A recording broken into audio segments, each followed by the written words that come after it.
We're here at the Botanical Garden of the Ozarks. Join me for a video tour.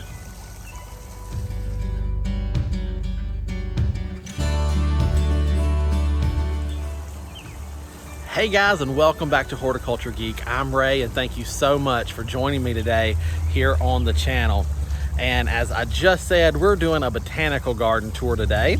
Today we are at the Botanical Garden of the Ozarks in Northwest Arkansas. This botanical garden consists of 12 different themed gardens and spaces, and it is a member-supported botanical garden. So if you're in the area, drop by, come and see the garden. It's beautiful, and then your admission dollars or membership fees go to directly support the garden. So without further ado, I'm going to flip the camera around and we're just going to go for a nice stroll through the Botanical Garden of the Ozarks today. All right guys, I jumped into the event hall for just a second out of the way so that I could explain some ground rules for you here with this video.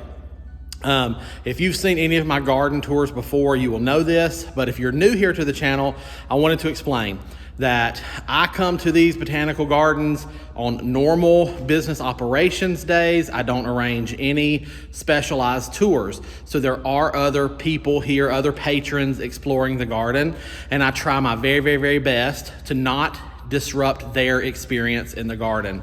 So there may be clips or things where you see me cut in and out, or it may seem a little choppy. That's because I'm avoiding people, and I don't want to get them in my video, and I don't want to disrupt their garden experience. So just bear with me as we go through this garden today. I'm sure you're going to enjoy it. We're going to do our best to work through all of the 12 gardens, and I'll show you the map kind of in and out along the way to keep you up to date on where we're at here at the Botanical Garden of the Ozarks. All right, let's go back to it. Here we go.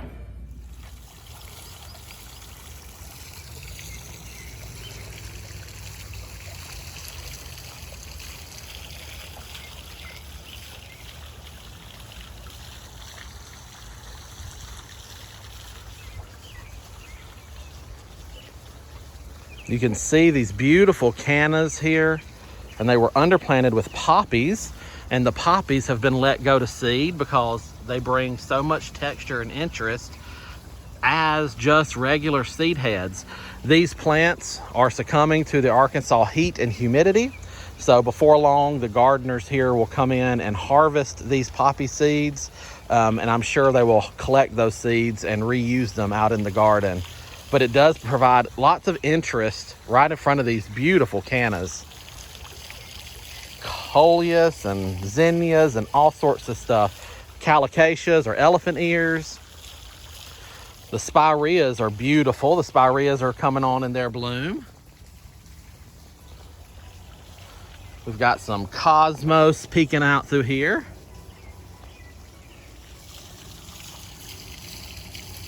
And the sound of this old stone mill water fountain is really nice.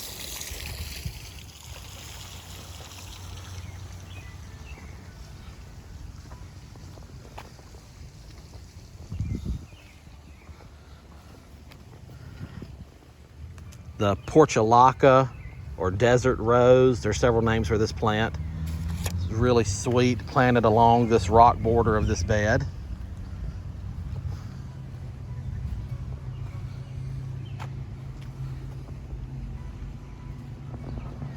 This is a huge, thick drift of black-eyed Susans that are just getting ready to put on their show. So this is your common Rudbeckia or black-eyed Susan, and it spreads. So this is what it does if you let it, and they have let it here. And this is already pretty with all the yellow poking out. And when this is in full bloom, this is going to be absolutely stunning. Some Angelonia planted right here, provided a nice purple pop. Some lantanas. We'll come over here and get a good shot of this waterfall.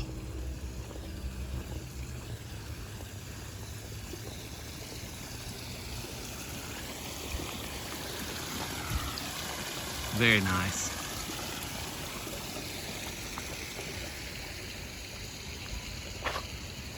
Purple coneflower. Some nice hanging baskets with calibrachoa or super bells.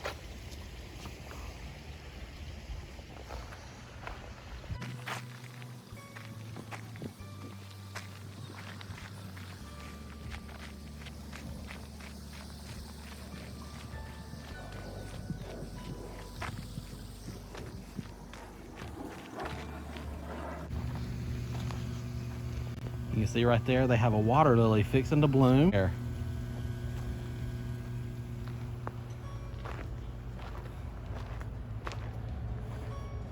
Wow.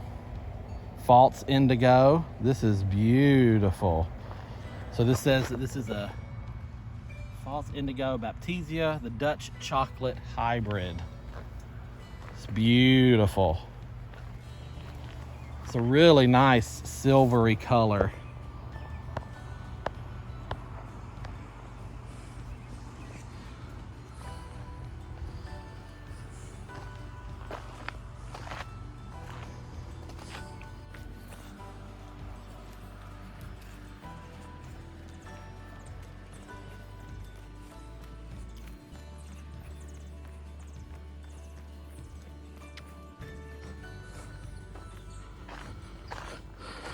Got some pretty variegated yucca tucked in right here. It's a nice bright pop of color in this shady area.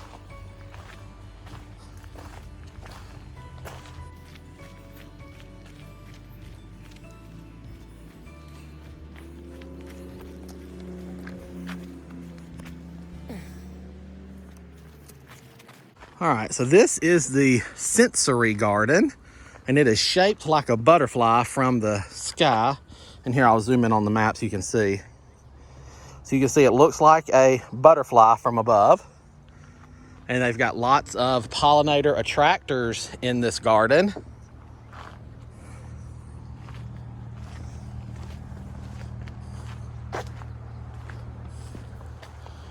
Here's one of the raised beds forming the wing of the butterfly, and you can see there's the other one over there, and then there's the body.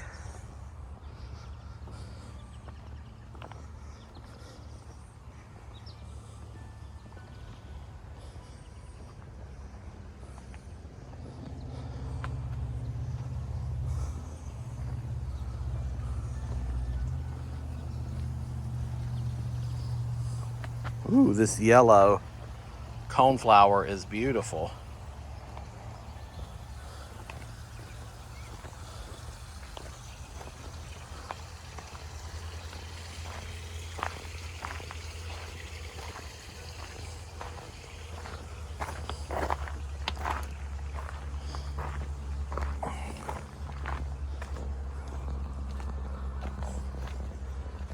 Here we have the Great Lawn.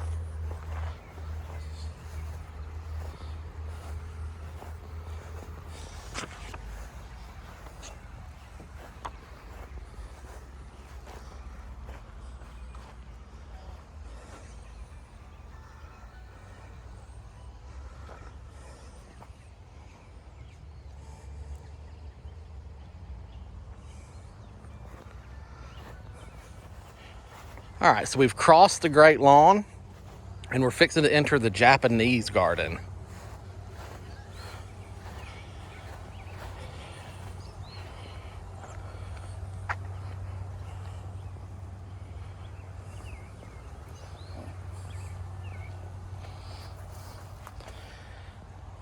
This is a great example. This is called pot and pot design, where you take broken pottery and you can still use it by putting the fragments or different pottery nestled into it to create layers, but still have a garden usage for your broken pottery.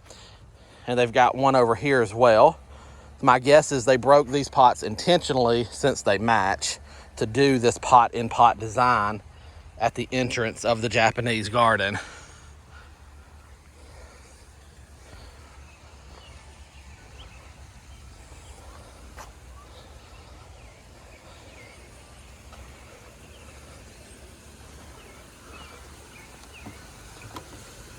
So this is a very small Japanese garden. We've got some koi in the water.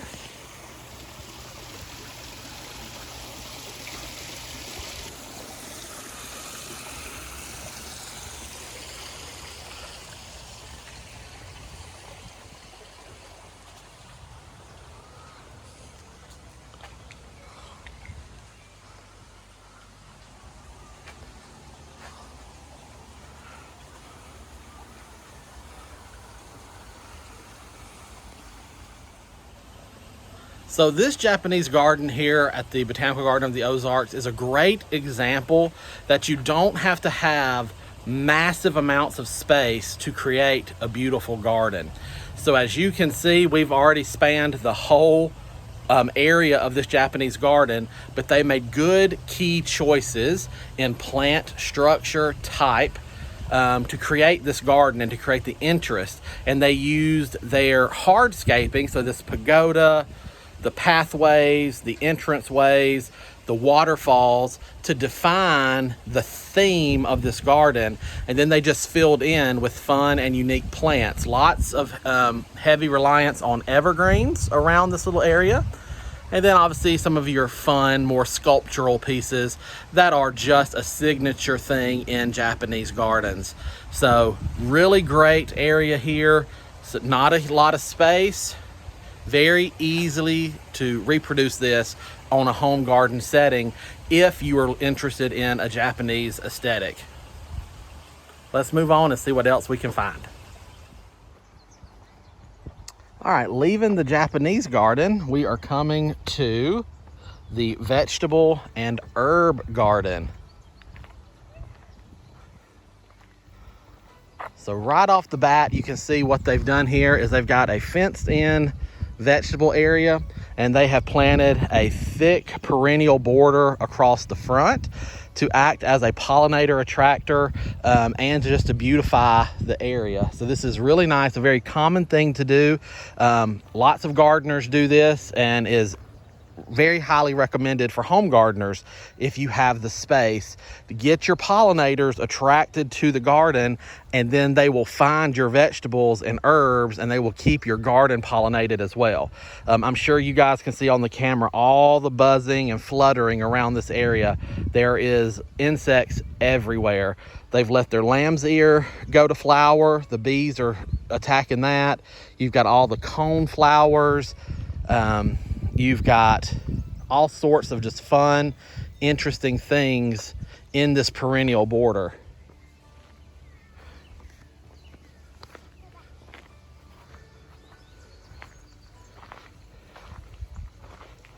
We've got a honeysuckle growing up this side of the arbor and a grapevine growing up this side of the arbor.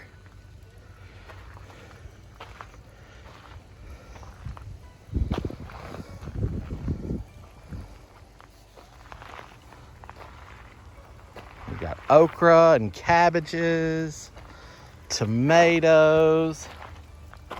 It's a big tomato right there. And herbs, I see parsley, and there's peppers. Beautiful water feature in this garden. It looks like an ear of corn. They've got a fun cattle pedal trellis to support green beans.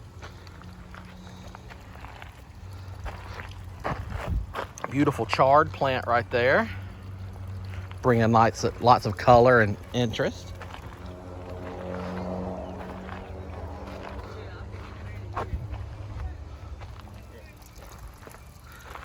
Right here we have a beautiful espaliered apple tree. So you can see we've got a central trunk and they've pruned the branches out to be flat. So this is not a three-dimensional tree, this is a flat tree. And it is made to go on fence rows or against walls or against a building or structure. So if you see I pan this way, it is flat. And that is exactly how what espalier means. So this is a beautiful example of an espaliered apple, and it makes a wonderful wall for the vegetable garden. So we'll just keep twirling around here. We've got the chicken coop. They do have some chickens in there.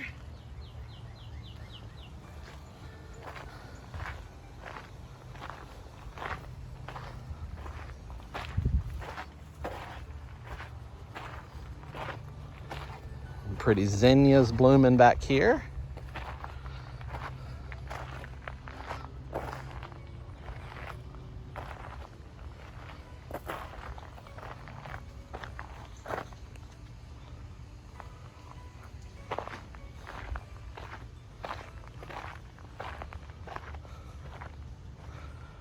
This is fun. They've got a carnivorous bog.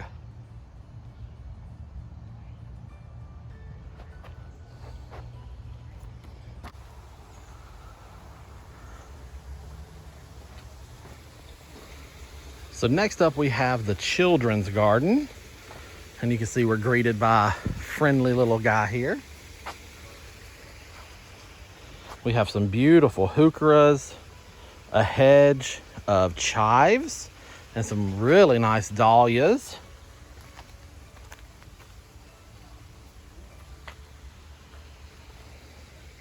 Some daisies, lots of pretty things here in the children's garden.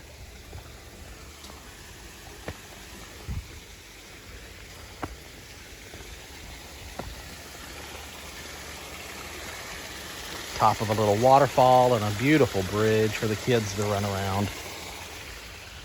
And there's all sorts of little things for the kids to climb on and run around in and play on. Bird's eye view of this garden from up here.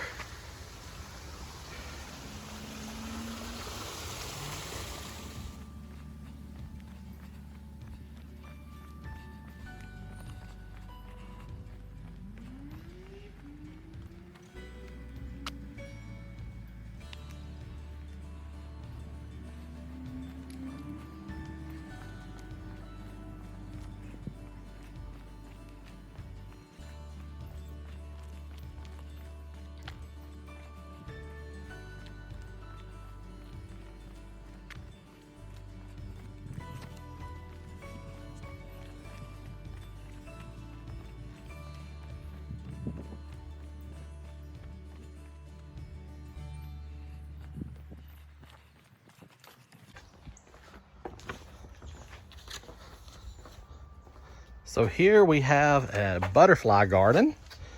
And so guests are welcome to come into this screened in pavilion. And the botanical garden keeps lots of butterflies stocked in this area and lots of beautiful plants for the butterflies to enjoy.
This beautiful border here, you can see it's little, but it is really quite striking.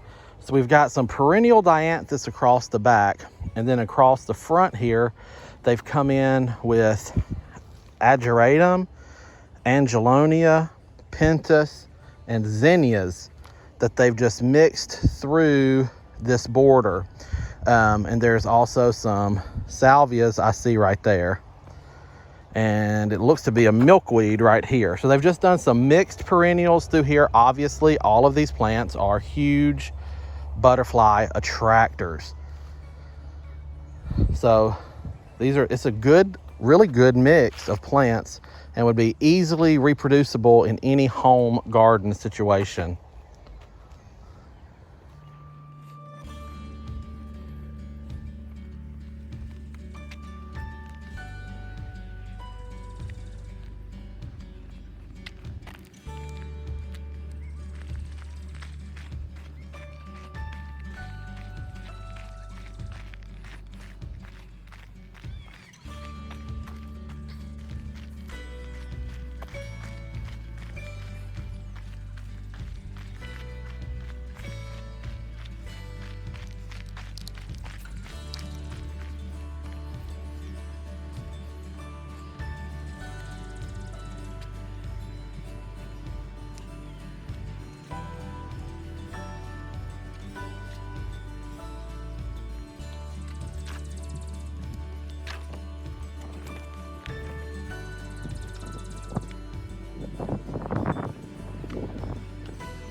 Now, if you've been with my channel for any amount of time, you know that I love water features in the garden.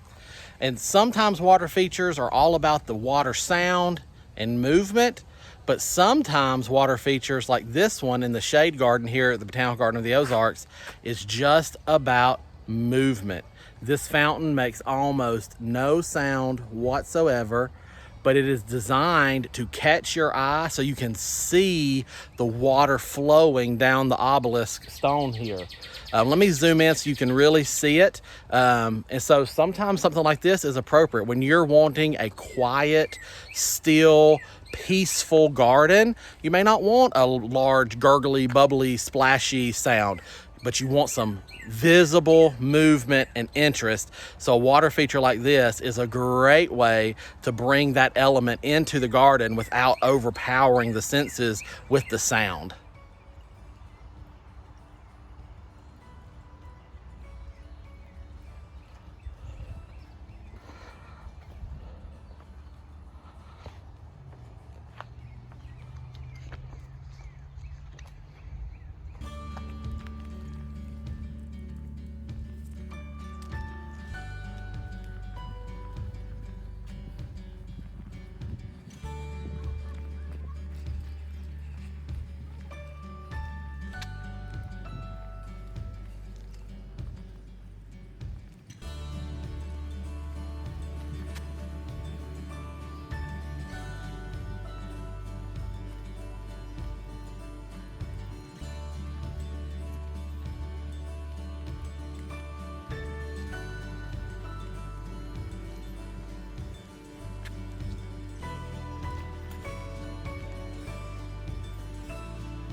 All right, guys, that brings us to the end of this garden tour here at the Botanical Garden of the Ozarks.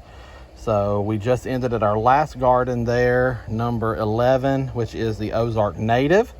And I've given you a brief walkthrough of all 12 gardens at this point.